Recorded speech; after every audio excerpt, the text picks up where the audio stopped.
dangerous as a barbarian king and as complex as the forest itself. The springtime woods resounded as he battled other Leshia with screeching winds and roiling floodwaters. In the fall, before retreating underground to sleep out the winter, he was again filled with fury, and the forest beasts fled before his wrath. In the summer, though, his temperament was sportive.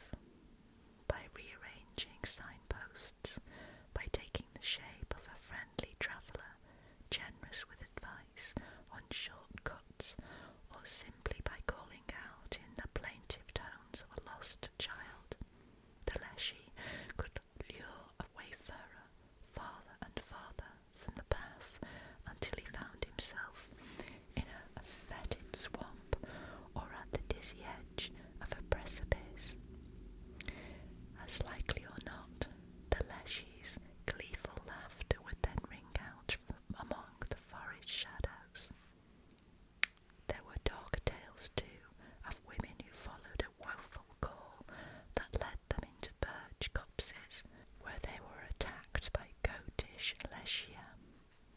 Travellers were tickled to death by the fairy, who bedevilled their sides with twigs and teased their faces with forest grasses until they shrieked with laughter and gasped their last. Those who hoped to thrive in the forest were well advised to mollify the fairy lords with offerings. Herdsmen slaughtered cows and left the carcasses for the Leshia before driving their cattle to woodland meadows. Hunters set out bread and salt, the one symbolising life, the other, because of its preservative properties, eternity, as hopeful tokens of lasting friendship. The Russian Leshia accounted for only a small fraction of the teeming fairy population that haunted the wilds then. As the noble Tuatha de Danann retreated into the mists, reappearing only occasionally, and in diminished form, the ancient powers of the nature fairies endured. In that era, when trade was fitful and towns a rarity, most of European civilization consisted of scattered villages, girdled by pastures and by fields of oats and millet and barley. The lives of the peasants were ordered by the rhythms of nature, the spring growth, summer ripening, and autumn bounty that brought sustenance, and the harsh and hungry days of winter. Their existences were bounded as well by the tracts of forest or heath that encircled each hamlet.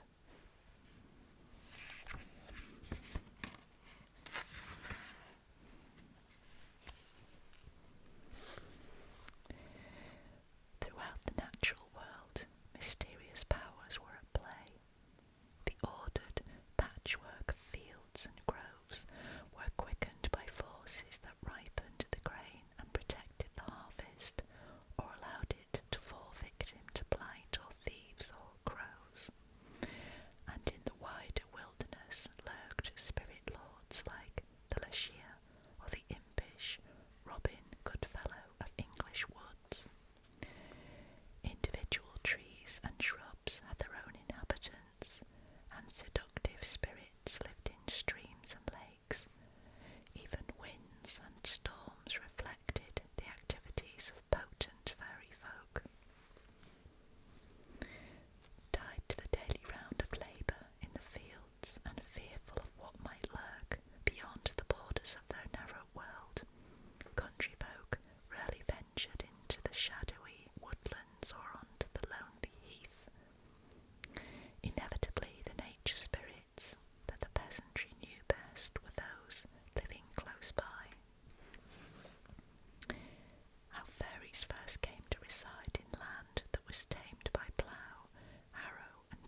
Misty shrank to the height of the stubble.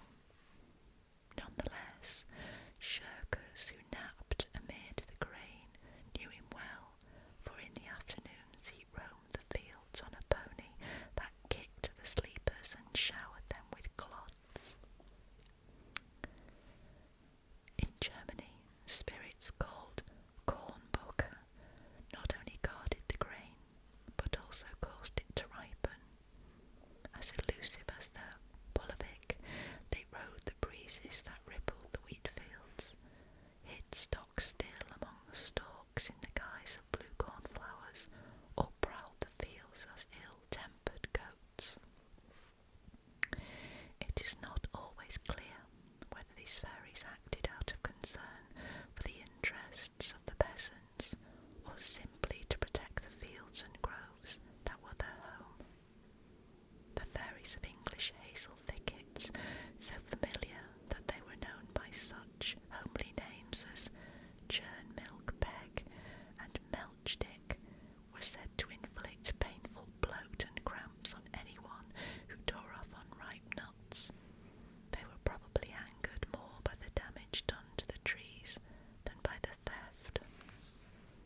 Still, a story of one domesticated orchard elf leaves little doubt that these spirits of nature, some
just which of the trees that marked boundaries, overhung village wells or shaded churchyards, might be haunted, but it was wise to show particular respect toward any tree that age, disease or storm had twisted or blasted. Such trees were the most likely to harbour spirits. Certain kinds of trees, too, commonly partook of the supernatural. English oaks, found in copses where saplings had grown from the roots of felled trees, were homes for oakmen, dwarfish creatures unfriendly to intruders.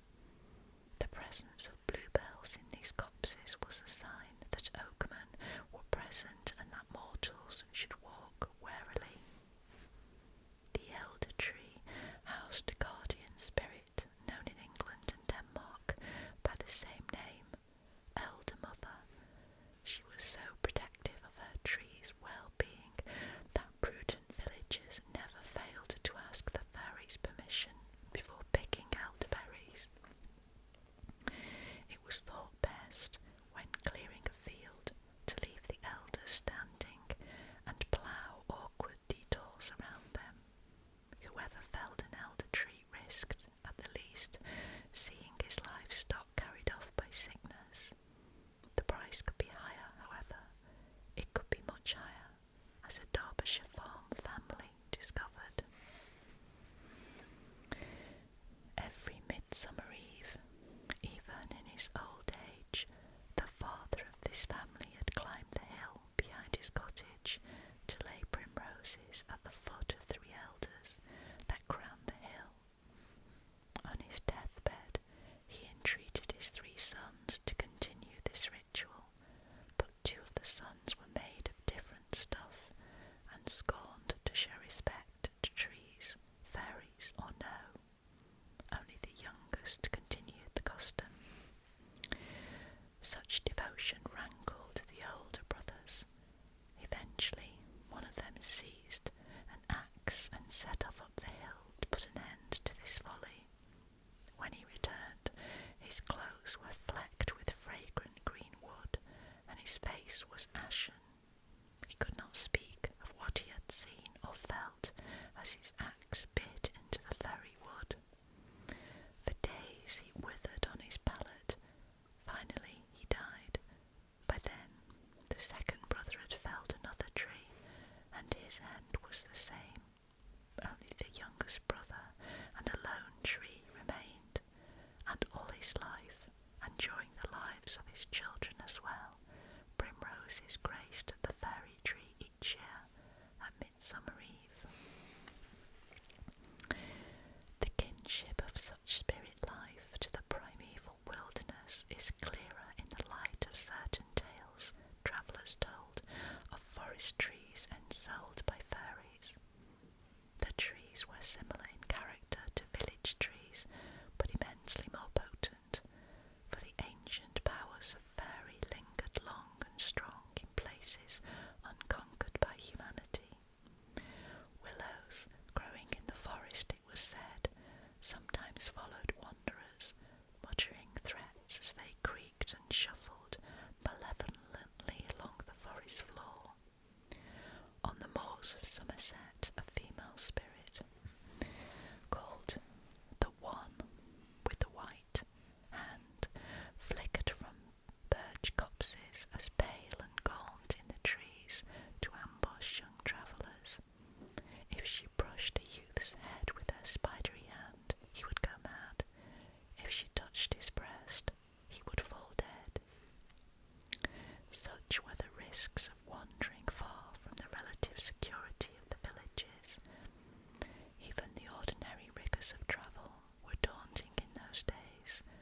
A journey to another village could take many hours or several days under the best conditions, and travellers rarely met the best conditions. Most often they encountered mud, swollen streams and matted undergrowth. Even when the path was open and the season favourable, misfortune could strike. Waiting in vain for an overdue wayfarer, fellow villagers could only speculate.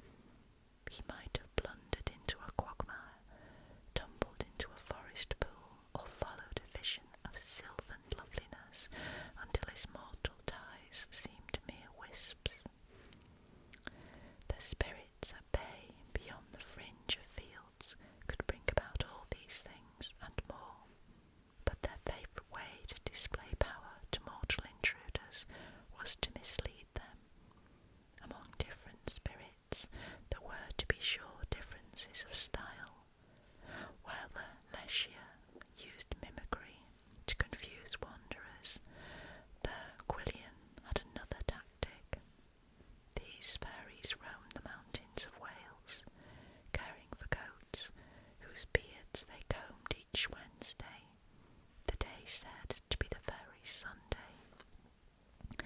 They sometimes took the form of goats themselves, but more generally appeared as old women, and they disliked mortals. A Welshman of undoubted veracity, in his neighbour's estimation, was toiling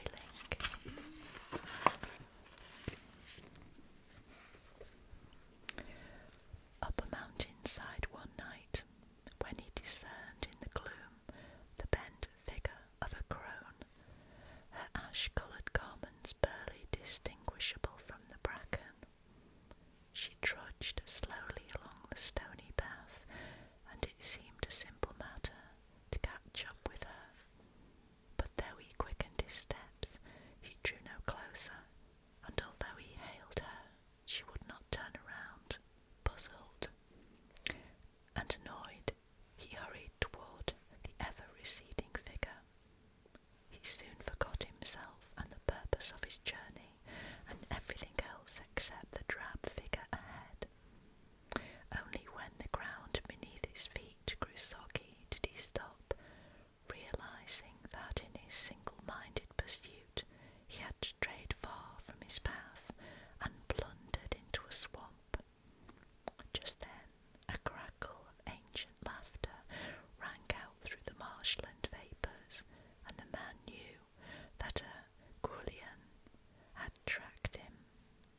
Remembering that fairies often feared iron, he drew his knife, and the laughter stopped. He was alone and hopelessly lost in the dark. There was nothing for it but to wait until the night in that forsaken swamp. The story recurs with countless variations in travellers' tales from those days.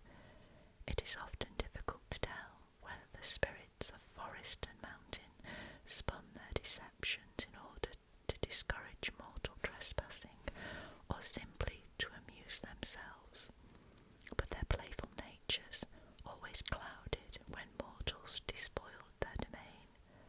Even at that early date, when game was plentiful, mortal lords laid claim to hunting preserves. Every beast within the boundaries of such a preserve was reserved for the lord's pleasure. Peasants who filched a hare from the meadows or a fat pike from the streams risked punishment. The same held true in the wider wilderness ruled by fairies. Its stags, boars, bears, and even the tiniest of its furred and feathered denizens were the jealously guarded property of a fairy master, to dispose of as he pleased. In Russia once, travellers reported a mysterious migration of squirrels that turned the forest floor into a squirming, leaping carpet of fur. According to those who knew the forest, the explanation was simple. Leshia were notorious gamblers. One had had a run of bad luck and was paying off a neighbouring leshie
escaped for the moment, his impulsive nature was his undoing in the end. On the trek back, he thoughtlessly shot a final hare. Before the year was out, he sickened and died, and no one doubted that the brown man of the moors had wasted his strapping frame. In spite of such hazards, humankind could not turn away from the wilderness altogether. Its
isolate him from his own kind.